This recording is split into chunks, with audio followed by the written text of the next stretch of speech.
यहाँ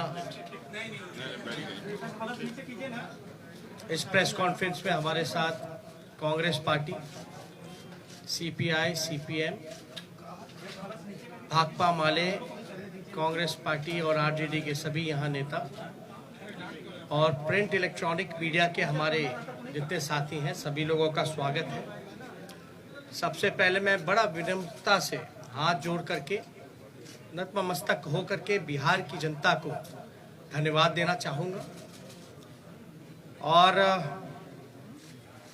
आप सब लोग जानते हैं कि चुनाव का फैसला आया है, जनता ने अपना फैसला सुनाया है और चुनाव आयोग ने अपना नतीजा सुनाया है।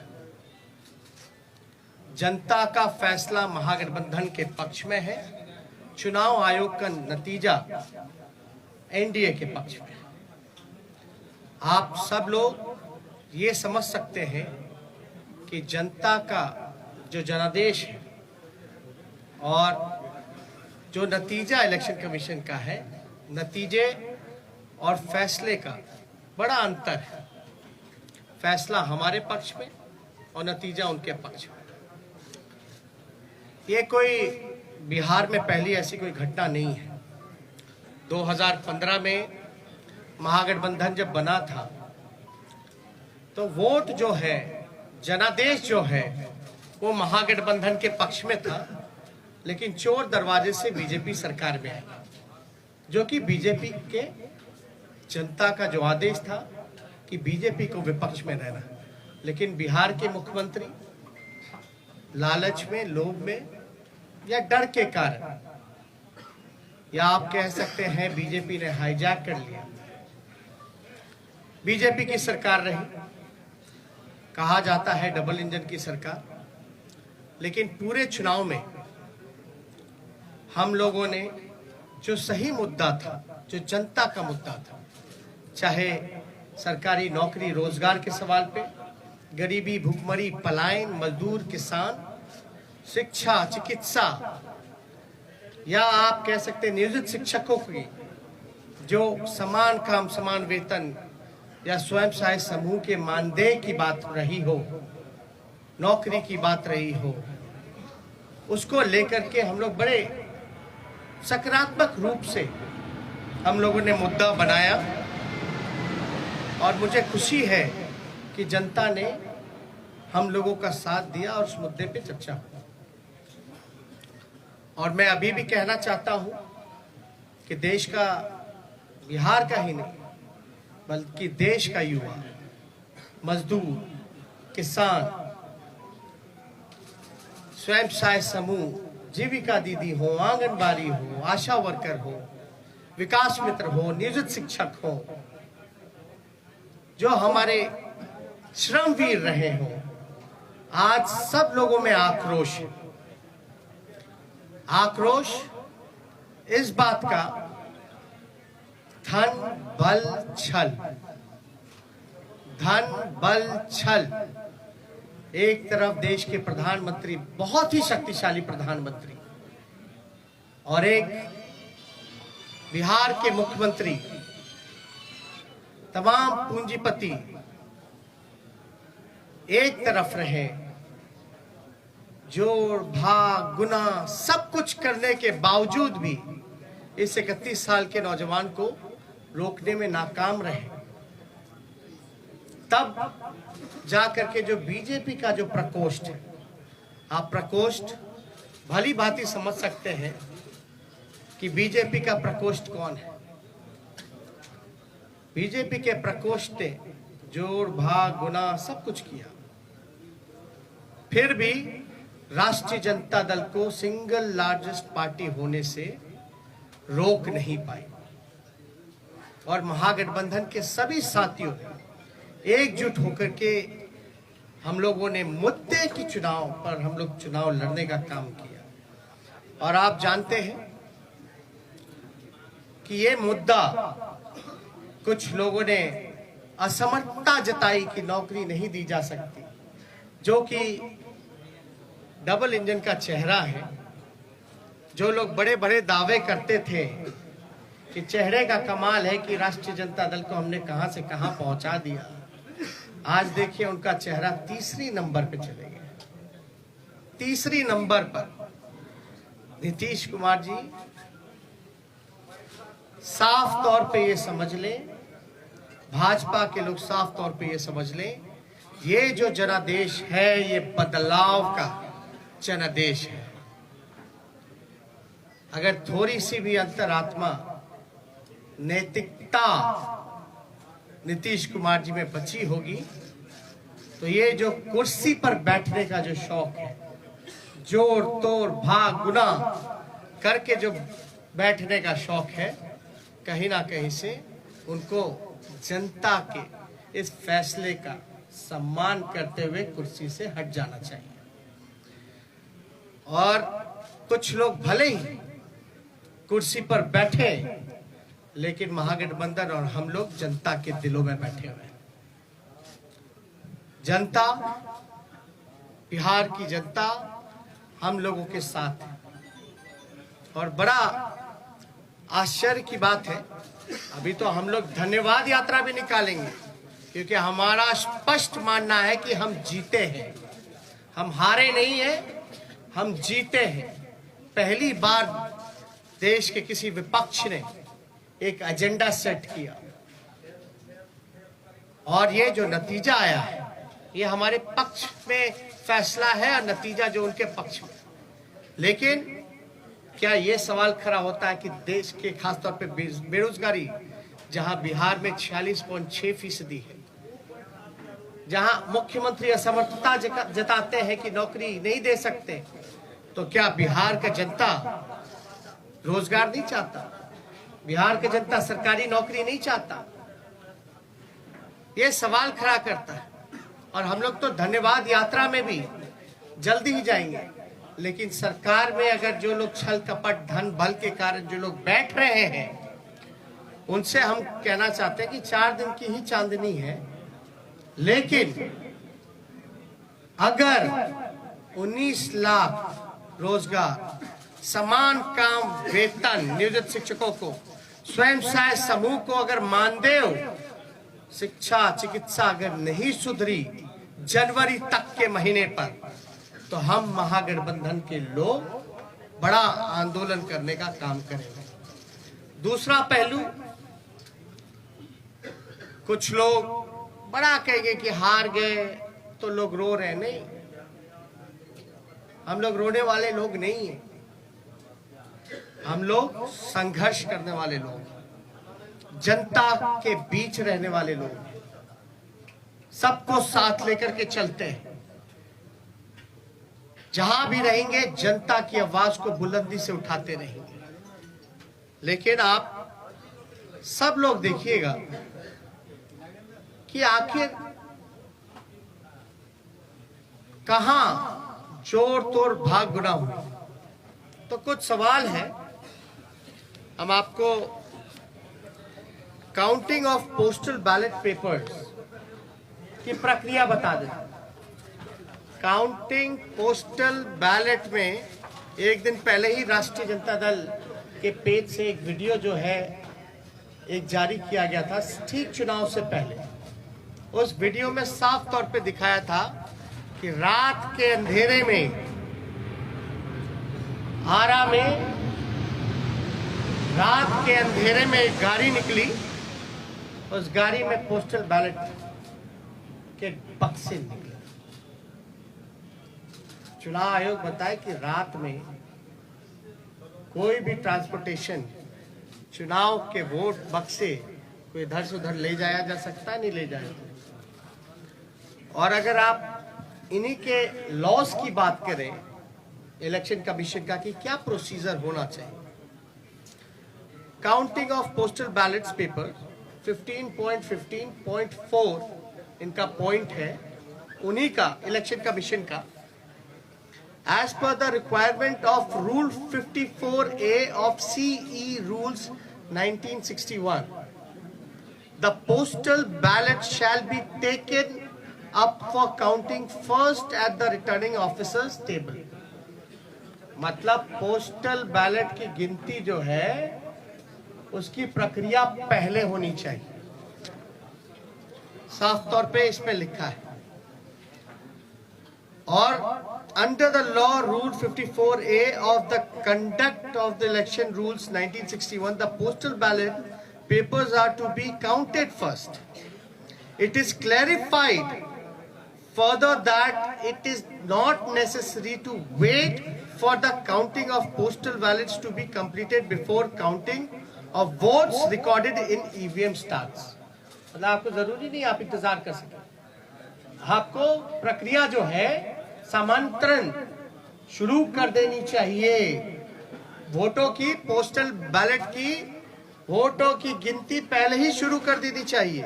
ये मेरा नहीं है, ये तो चुनाव आयोग का है।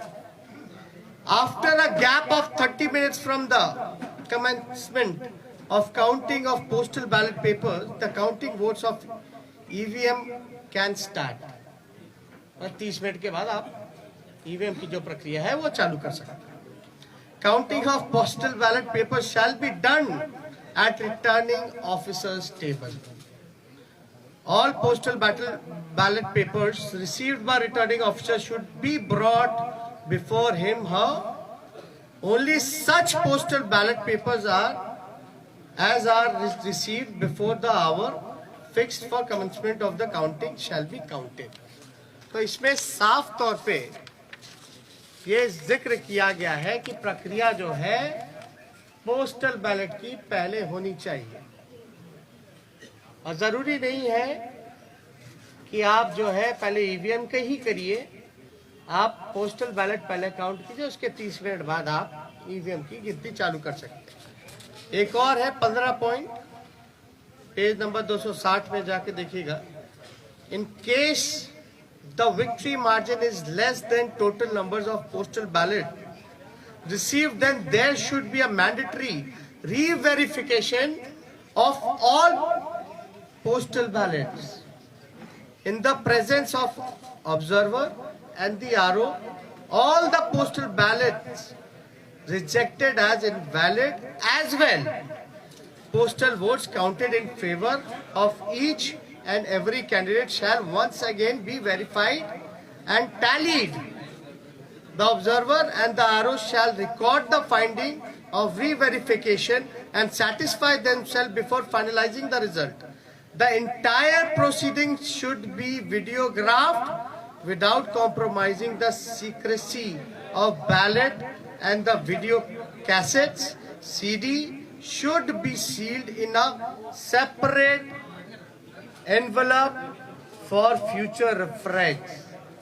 इसमें साफ तौर पे है कि आप चाहे पोस्टल जो इनवैलिड हो या वैलिड हो, आपको ऑब्जर्वर और इन सब के सामने जो है वीडियोग्राफी करा करके इसका सीडी भी जितना वीडियोग्राफ्ट है, कैसेट्स है, इन सब को सील करके रखा जाए। और ये सील का जो ड्यूरेशन होता है ये बड़ा इंटरेस्टिंग है।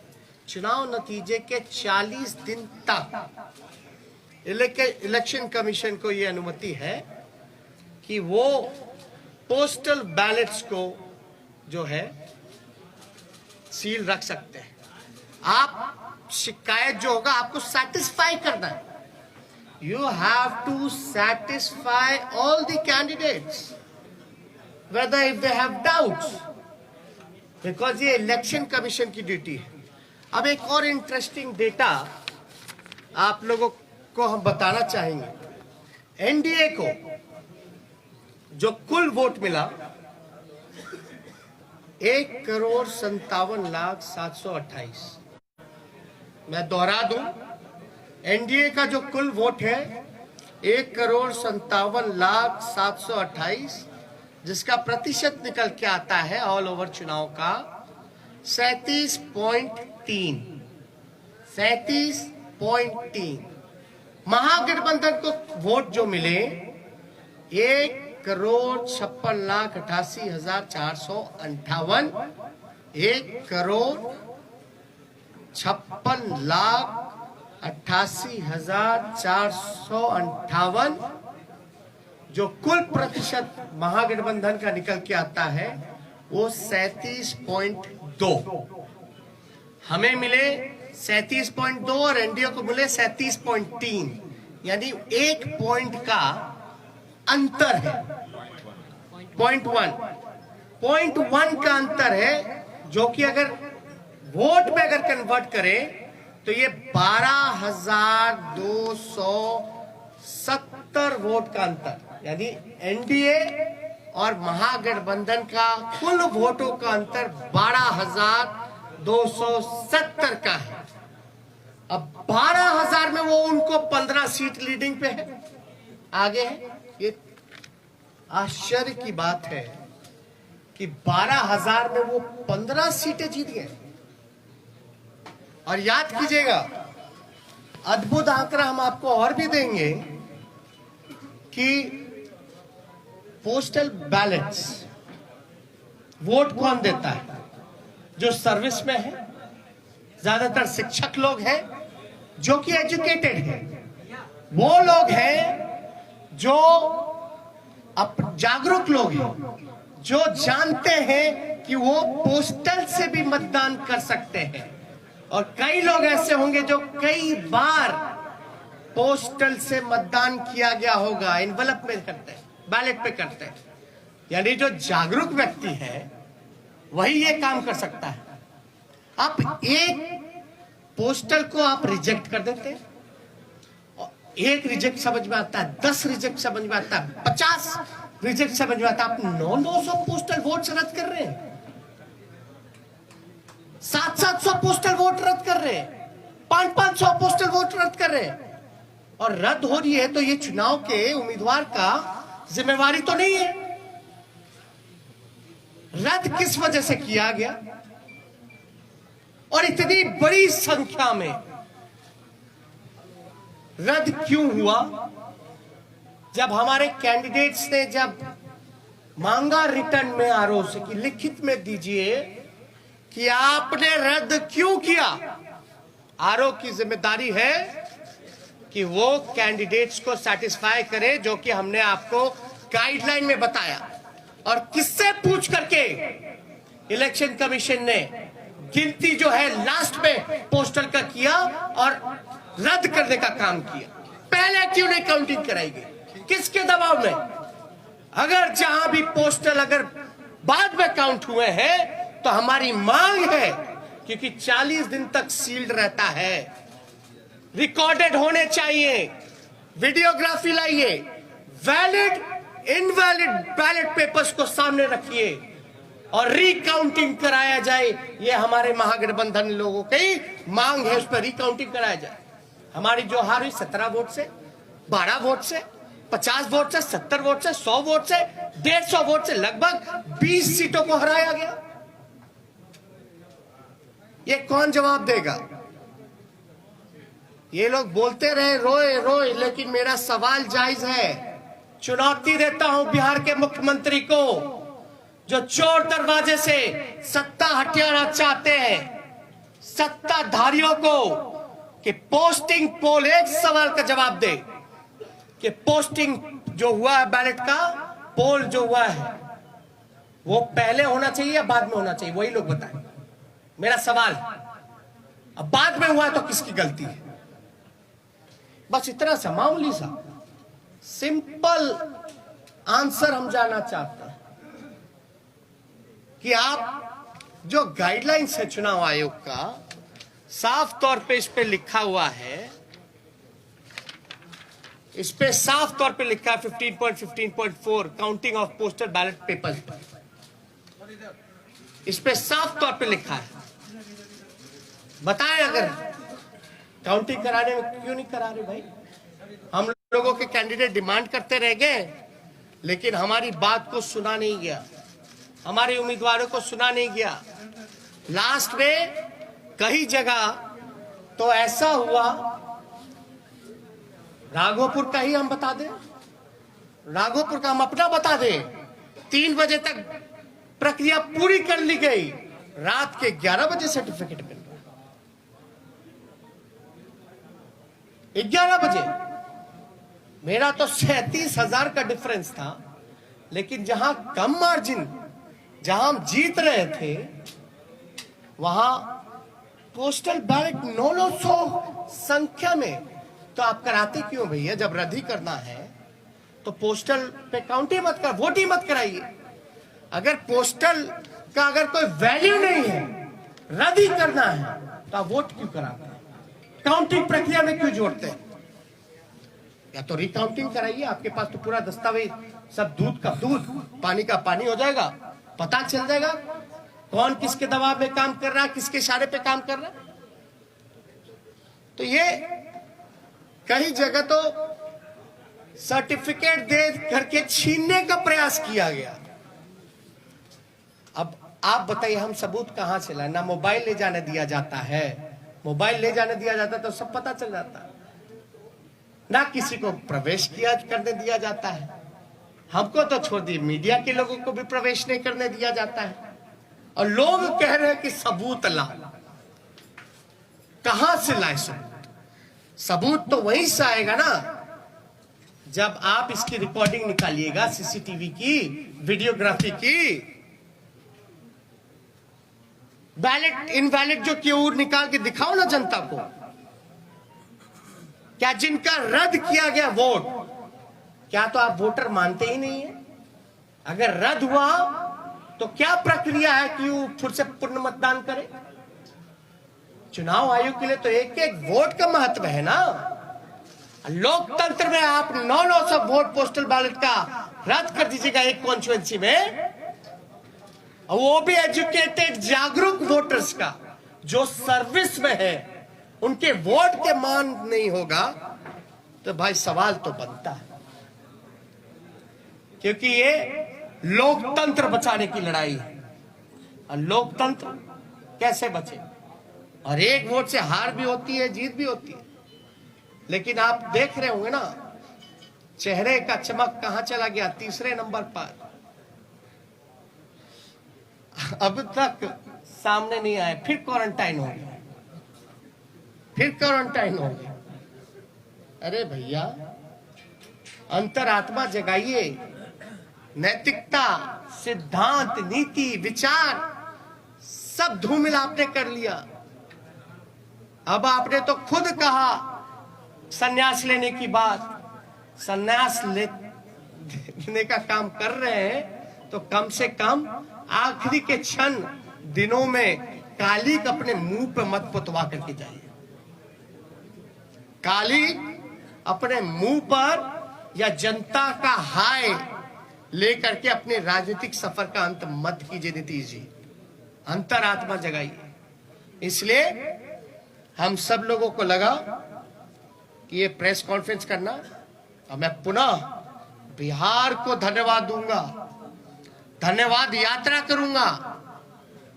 भले ही छल कपट से कुर्सी पे ना बैठ पाए, लेकिन जो लोगों ने अपने दिलों में बैठाया है, इसके लिए हम जरूर जनता को धन्यवाद देंगे। और हमारा मानना है महागठबंधन की जीत हुई है, डबल इंजन की हार हुई है, जनता हमारे साथ है। और कुछ प्रकोष्ठ के लोग जो नतीजा, फैसला नहीं, जिन्होंने नतीजा सुनाया है, वो भी तो किसी के दबाव में काम कर। तो इसलिए ज्यादा कुछ ना कह के, अगर आप लोगों का कोई सवाल हो तो उसका जवाब देना चाहिए। एक मिनट, सवाल बहुत संगठित तरीके से पूछेगा, एक पर एक। हाँ, आप पूछिए। क्या महागठबंधन बिहार में फिर से सरकार बनाने की कोई कोशिश करेगी? कहीं से उम्मीद वैसी है, या फिर और कोई आंकड़ों के द्वारा सरकार बनाने की कोई कोशिश होगी? देखिए, हमने साफ तौर पे बोला, ये मैंडेट जो है बदलाव का मैंडेट है। ये जनादेश जनता ने बदलाव के लिए दिया। तो जो लोग बदलाव के साथ हैं, इस चीजों को समझेंगे तो जरूर वो अपना फैसला लेंगे। क्या आरजेडी इस कोशिश में है कि जो छोटे दल को साथ में लिया जाए? अभी आपको हमने तो साफ तौर पे बोला कि ये जनादेश जो है बदलाव का है। ये उनके ऊपर है कि वो जनता के साथ, इस फैसले के साथ रहते हैं नहीं रहते। इधर से एक सवाल। तेजस्वी जी, कांग्रेस को 70 सीटें आरजेडी ने दी, महागठबंधन में 70 सीटें मिली, 19 सीटें वो केवल जीते। उनके ही नेता कह रहे हैं कि हमारी वजह से तेजस्वी की सरकार नहीं बन पाई। आपका क्या रिएक्शन है इस पर? क्या आपको मलाल है कि आपने कांग्रेस को 70 सीटें दे दी? पहली बात, महागठबंधन हम लोग मजबूती के साथ चुनाव लड़े। हम लोग एक दूसरे के साथ मजबूती के साथ खड़े हैं। कौन क्या कहता है ये विश्लेषण का समय नहीं है। अभी जो बात है, ये समय है कि हमको जो हराने का प्रयास किया जा रहा है, जो हमने सिंपल सा सवाल पूछा है कि जो रद्द हुए हैं क्यों हुए हैं, प्रक्रिया उसकी शुरुआत की थी, अंत में आपने ये क्यों किया, आपने रिटर्न में लिख करके क्यों नहीं दिया। मेरा अभी भी मानना है कि लगभग ऐसे 20 सीटें जो हैं हम लोगों को हराया गया है। एक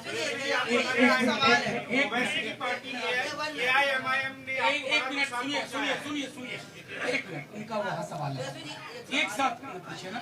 सवाल ये है कि 119 के आंकड़ों तक आपने छुआ, फिर 108 हो जाता है, फिर 110 पे उसको कर दिया जाता है। चुनाव आयोग 5 घंटे इतने में उलझा के रखता है, इसको लेकर क्या कहना है? और कहीं ना कहीं ओवैसी ने आपको जो है एक तरह से देखा जाए तो नुकसान पहुंचाया। नहीं, देखिए, किसी के पास एक तो अपने ही गाइडलाइंस का, जब हमने आरा का एक एग्जांपल दिया कि रात में आप बक्सा लेके जा रहे हो आ रहे हो, वो क्या उचित है? क्या वो गाइडलाइंस को वो चीजें फॉलो करती है? वो तो एविडेंस हुआ ना, वो तो एविडेंस है। वीडियो में आपका आईडी कार्ड भी दिख जाएगा, बैलेट पे बक्से जो रखे हुए हैं स्टील के, उसमें नंबर भी दिया जाएगा, गाड़ी का नंबर भी मिल जाएगा। तो उसमें हम तो स्पष्ट रूप से मान रहे हैं कि हमको तो कम से कम 130 सीटें महागठबंधन को मिली है। 130 सीटें मिनिमम महागठबंधन को मिली है।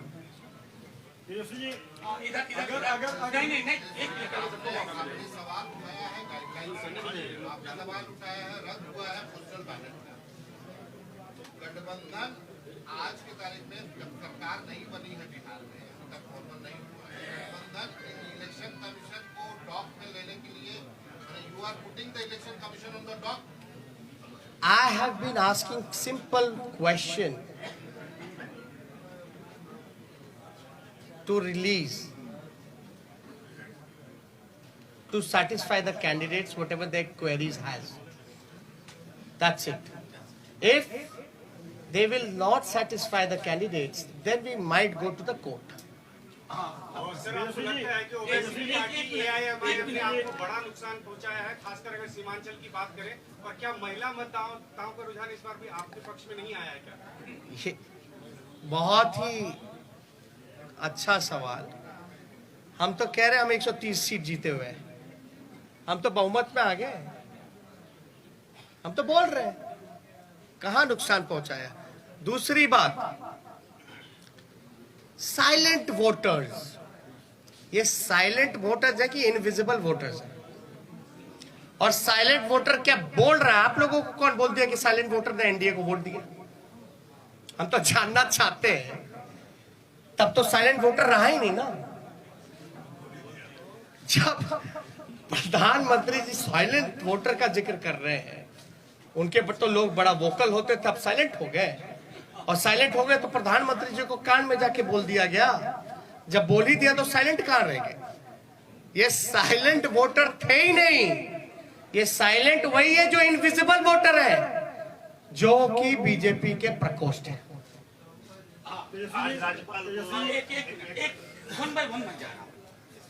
तेजस्वी जी, नीतीश कुमार कहते हैं कि महिलाएं आज भी उनके साथ हैं, महिलाओं का साथ रहा इसलिए उन्होंने सत्ता वापसी फिर से करना है।